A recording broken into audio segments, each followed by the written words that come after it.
ഞങ്ങൾ ആലോചിച്ചു, ഈ പ്രതിഷേധ പരിപാടി നടത്തേണ്ടത് പണ്ഡിതന്മാരുടെ നേതൃത്വത്തിലാകട്ടെ. ഞങ്ങൾക്ക് മറ്റൊരു ലക്ഷ്യവും ഇതിൻ്റെ പിന്നിലില്ലായിരുന്നു, ഇപ്പോഴുമില്ല. പക്ഷേ അഹ്ലുസുന്നത്തി വൽ ജമാഅത്തിന്റെ ധീരരായ പണ്ഡിതന്മാരുടെ നേതൃത്വത്തിൽ ഇവിടെയുള്ള മുസ്ലിം സമൂഹം ഒന്നിക്കുമ്പോൾ അത് വലിയൊരു സുന്ദരമായ സുമോഹനമായ കാഴ്ചയായി ഈ കേരളത്തിൽ മാത്രമല്ല ലോകത്തിന്റെ വിവിധ ഭാഗങ്ങളിൽ അത് നിഴലിച്ച് കാണുമെന്ന് ഞങ്ങൾ വിശ്വസിച്ചതുകൊണ്ട് ഞങ്ങൾ അങ്ങനെ പണ്ഡിതന്മാരുടെ നേതൃത്വത്തിൽ പരിപാടി ആരംഭിച്ചു. അൽഹംദുലില്ലാ, പല സിറ്റിങ്ങും കഴിഞ്ഞു. അവസാനം 4 ജമിയത്തുൽ ഉലമ വന്ദ്യരായ സയ്യിദ് മുഹമ്മദ് ജിഫ്രി മുത്തുക്കോയ തങ്ങൾ മഹാനവറുകളുടെ നേതൃത്വത്തിലുള്ള സമസ്ത, അങ്ങനെ ആ സമസ്തയും സുൽത്താനുൽ ഉലമ ശൈഖുന കാന്തപുരം ഉസ്താദ്, ആ ശൈഖുനായുടെ നേതൃത്വത്തിലുള്ള സമസ്തയും, അതുപോലെ ദക്ഷിണ കേരള ജമിയത്തുൽ ഉലമ തൊടിയൂർ ഉസ്താദിന്റെ നേതൃത്വത്തിലുള്ള ദക്ഷിണയും നജീബ് ഉസ്താദിന്റെ നേതൃത്വത്തിലുള്ള ആ സംസ്ഥാന കേരള ജമിയത്തുൽ ഉലമയും അങ്ങനെ ഒരുമിച്ച് തീരുമാനമെടുത്തു, മുമ്പോട്ട് വന്നു. അങ്ങനെ 4 സുന്നത്ത് ജമാഅത്തിന്റെ പണ്ഡിതന്മാരുടെ നേതൃത്വത്തിൽ ഒരു സമൂഹം ഇവിടെ വളരെ വ്യവസ്ഥാപിതമായി വളർന്നു വരുമ്പോ തീർച്ചയായും നമുക്ക് സന്തോഷിക്കാൻ ഒരുപാട് വകകളുണ്ട്. ഈ സ്റ്റേജിൽ നിങ്ങൾ നോക്കുക, ഒരു രാഷ്ട്രീയക്കാരെ ആരെയും ഞങ്ങൾ വിളിച്ചിട്ടില്ല, മന്ത്രിമാരെ വിളിച്ചിട്ടില്ല.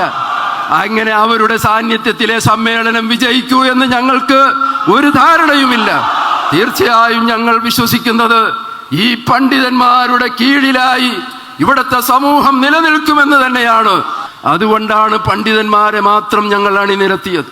ഏതായാലും ഞാൻ പറയുന്നത്, ഈ പണ്ഡിതന്മാരുടെ നേതൃത്വത്തിൽ അൽഹംദുലില്ലാ ഈ ഒരു ചുറ്റുപാട് നമുക്ക് തുടരണം, നമുക്ക് ഇനിയും മുമ്പോട്ട് പോകണം. അള്ളാഹു നമ്മളെ വിജയിപ്പിച്ചു തരുമാറാകട്ടെ. ഒരിക്കലും നമ്മളാരും പുറകോട്ട് പോകരുത്. എന്തെങ്കിലും ആരെങ്കിലും പറയുന്നത് കേട്ട് നാം പുറകോട്ട് പോകരുത്. കേരള സംസ്ഥാന ജമിയത്തുൽ ഉലമയുടെ അനിഷേധ്യനായ ഞങ്ങളുടെ അഭിമന്യ ഗുരു മഹാനായ ഹുജ്ജത്തുൽ ഉലമ നജീബ് ഉസ്താദ് ഞങ്ങളോട് പറഞ്ഞിട്ടുള്ളത്, സ്നേഹത്തിനും ഐക്യത്തിനും കൂട്ടമായി മുന്നോട്ട് പോകുന്നതിനും ഏതറ്റം വരെ പോകേണ്ടി വന്നാലും നിങ്ങൾ പോയിരിക്കണം, അതിനുവേണ്ടി പരിശ്രമിക്കണം എന്ന മഹാനരുടെ ആഹ്വാനമനുസരിച്ചാണ് ഈ കോർഡിനേഷൻ എറണാകുളത്ത് രൂപപ്പെട്ടിട്ടുള്ളത്. ഈ കോർഡിനേഷൻ എറണാകുളത്താണ് രൂപപ്പെട്ടിട്ടുള്ളതെങ്കിലും ഈ കൊടുങ്കാറ്റ് വടക്കോട്ട് വീശിയടിക്കാൻ പോവുകയാണ്, തെക്കോട്ടും വീശിയടിക്കാൻ പോവുകയാണ്. ഈ കൊടുങ്കാറ്റിന്റെ മുന്നിൽ ഇതിന് വശംവദരാകാതെ മുന്നോട്ട് പോകാൻ ഉലമാ നേതൃത്വത്തിന് സാധ്യമല്ല. ഈ കാണുന്ന സദസ്സും ഈ കാണുന്ന സ്റ്റേജുമാണ് ഇവിടുത്തെ അഹ്ലുസുന്നത്തിന്റെ പൊതുവികാരമെന്ന കാര്യം ഓരോരുത്തരും മനസ്സിലാക്കിക്കൊള്ളണം. അവർ ഈ കൂട്ടുത്തരവാദിത്വത്തിന്റെ ഈ സ്നേഹ സന്ദേശത്തിന്റെ ഒരു ഭാഗമായി മാറാതെ തരമില്ല എന്ന് ഞാൻ പ്രത്യേകം ഓർമ്മപ്പെടുത്തുകയാണ്. അതുകൊണ്ട് തന്നെ ഈ കൂട്ടായ്മ ഇന്നത്തോടുകൂടെ അവസാനിക്കുകയല്ല, പൂർവാധികം ഭംഗിയോടുകൂടെ മുന്നോട്ട് പോവുക തന്നെ ചെയ്യും എന്ന് ഈ സദസ്സിനെ സാക്ഷി നിർത്തിക്കൊണ്ട് പ്രഖ്യാപിക്കുകയാണ്. എൻ്റെ പ്രിയപ്പെട്ട സഹോദരങ്ങളെ, നമ്മൾ ഒന്നിച്ചു നിൽക്കേണ്ട കാലമാണ്. സാഹചര്യം അത് ആവശ്യപ്പെടുകയാണ്. ഇന്നലെ നമ്മുടെ പുസ്തകത്തിന്റെ ഇതളുകൾ പരിശോധിച്ചാൽ അവിടെ ഒരുപാട് കാര്യങ്ങൾ കാണും. ഞാൻ സംസ്ഥാനക്കാരനാണ്, ആയിരിക്കുന്നു ബഹുമാനപ്പെട്ട കാന്തപുരം ഉസ്താദിന്റെ ആളുകൾ, ഈ ഇരിക്കുന്ന പണ്ഡിതന്മാര് നമ്മുടെ സയ്യിദുൽ ഉലമയുടെ ആളുകൾ, അതുപോലെ ദക്ഷിണ കേരള ഉലമാക്കൾ. നിങ്ങൾ ഈ അടുത്ത കാലത്തെങ്ങാനും കണ്ടിട്ടുണ്ടോ ഇതുപോലെ ഒരു സദസ്സ്? കാണാനേ തരമില്ല. 30 വർഷങ്ങൾക്കപ്പുറത്തായിരിക്കാം ഒരുപക്ഷെ കണ്ടിട്ടുണ്ടാവണമെങ്കിൽ കണ്ടിട്ടുണ്ടാവുക. ഇന്നെല്ലാവരും ഒരുപോലെ ഒരു സദസ്സിലാണ്. എൻ്റെ പ്രിയപ്പെട്ട ഉമറാക്കളോട് എനിക്ക് പറയാനുള്ളത്, ഈ ദൗത്യം നിങ്ങൾ ഏറ്റെടുക്കണം, നിങ്ങളുടെ മഹല്ലുകളിൽ ഇത് നടപ്പാക്കണം, നിങ്ങൾ കൂടെ നിൽക്കണം. എങ്കിൽ ഇത് കൊടുങ്കാറ്റായി തന്നെ നമുക്ക് മുന്നോട്ട് പോകാൻ കഴിയും. എല്ലാവരെയും ഈ മഹത്തായ വേദിയിലേക്ക് ക്ഷണിച്ചിട്ടുണ്ട്. പക്ഷേ ഇതിന്റെ കോർഡിനേഷൻ, ഇതിന്റെ നേതൃപരമായ ഉത്തരവാദിത്വവും ചുമതലയും ബഹുമാനപ്പെട്ട 4 അഹ്ലുസുന്നത്തി വൽ ജമാഅത്തിന്റെ പരിശുദ്ധമായ പാതയിൽ പ്രവർത്തിച്ചു കൊണ്ടിരിക്കുന്ന 4 സുന്നി ജംഇയ്യത്തുൽ ഉലമകൾക്കാണ്. നാം ഒറ്റക്കെട്ടായി നിലകൊള്ളേണ്ടവരാണ്. അഹ്ലുസുന്നത്തി വൽ ജമാഅത്തിന്റെ ആശയധാരയിൽ ഒരുമിച്ച് നിന്ന് പ്രവർത്തിക്കുന്ന പ്രവർത്തകന്മാരെന്ന നിലയിൽ നാം ഐക്യപ്പെടേണ്ട ഒരുപാട് പ്രശ്നങ്ങളുണ്ട്, നാം ഒരുമിച്ചിരിക്കേണ്ട ഒരുപാട് കാര്യങ്ങളുണ്ട്. ബിദ്അത്തിന്റെ കയ്യേറ്റങ്ങൾ നമ്മൾ പ്രതിരോധിക്കേണ്ടതുണ്ട്. ഈ രാജ്യത്തിലെ മഹാഭൂരിപക്ഷം വരുന്ന ജനതയെ അഭിസംബോധന ചെയ്യുന്ന, ഉൾക്കൊള്ളുന്ന, നേതൃപരമായ ഉത്തരവാദിത്തമുള്ള ഒരു സമൂഹം എന്ന നിലയിൽ ഈ രാജ്യത്തിന്റെ കോടിക്കണക്കിന് വരുന്ന മുസ്ലിം സമുദായത്തിന്റെ പ്രശ്നത്തെ അടിസ്ഥാനപരമായി അഭിസംബോധന ചെയ്യുവാനും ഏറ്റെടുക്കുവാനും അഹ്ലുസുന്നത്തിന്റെ പണ്ഡിത സമൂഹത്തിന് ഉത്തരവാദിത്തമുണ്ട്. വ്യത്യസ്ത സംഘടനകളിൽ പ്രവർത്തിക്കുന്നവരാണെങ്കിലും, മഹാന്മാരാക വ്യത്യസ്തരാക സാദാത്തുക്കളും ഉലമാക്കളും നേതൃത്വം നൽകുന്നവരാണെങ്കിലും അജണ്ടകൾ നിർണിതമായി സമുദായത്തെയും സമൂഹത്തെയും ഒറ്റച്ചരടിൽ കോർത്ത മുത്തുമണികളെ പോലെ നയിക്കേണ്ടുന്ന ഒരു സാഹചര്യം ഉണ്ടായാൽ അതിനെ അഡ്രസ് ചെയ്യുവാനും നയിക്കുവാനും സുന്നത്ത് ജമാഅത്തിന്റെ നേതാക്കൾക്ക് ഉത്തരവാദിത്തമുണ്ട്. ആ ഉത്തരവാദിത്തത്തിന്റെ മഹത്തരമായ നന്ദിയാണ് എറണാകുളം ജില്ലയിൽ തുടക്കം കുറിച്ചിരിക്കുന്നത്. ആ ഉത്തരവാദിത്തത്തിന്റെ മഹനീയമായ നന്ദിയാണ് എറണാകുളം ജില്ലയിൽ തുടക്കം കുറിച്ചിരിക്കുന്നത്.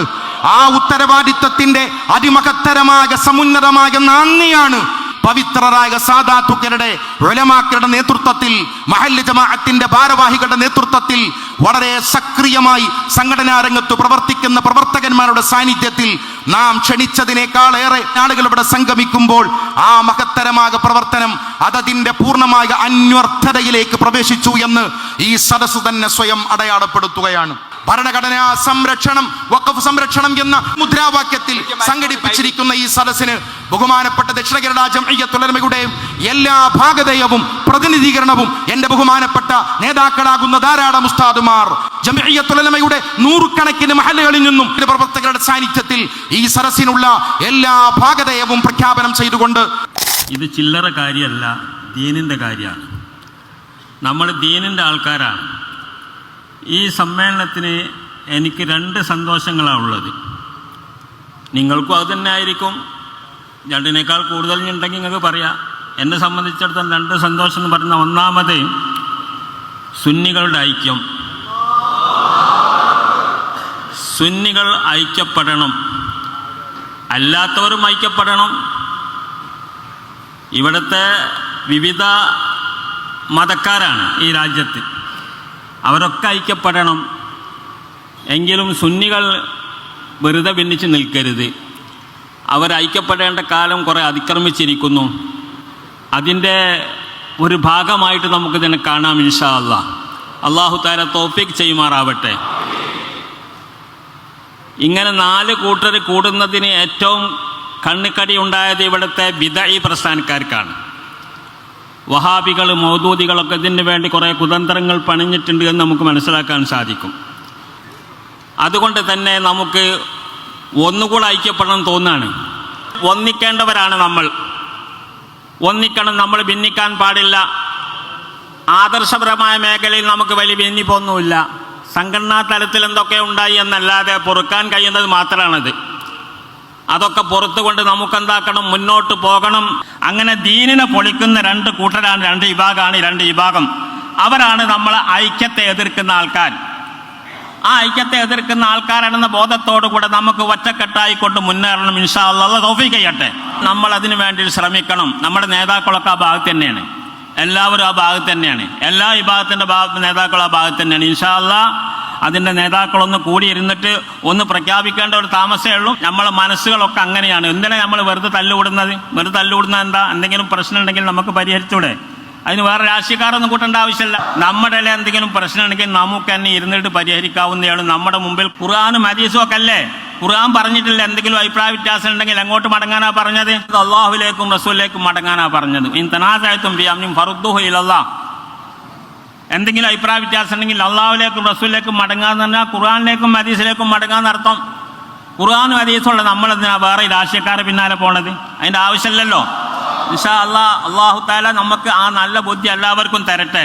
അങ്ങനെ ആ നല്ല നിലക്ക് തന്നെ ഇസ്ലാമിൻ്റെ ഇസ്സത്ത് കാത്തു സൂക്ഷിച്ച് പ്രവർത്തിക്കാൻ അർഹമുർ റഹീമായ തമ്പുരാൻ നമുക്കൊക്കെ അതിന് ഉദക്കം തരുമാറാവട്ടെ എന്ന് പ്രാർത്ഥിക്കാം.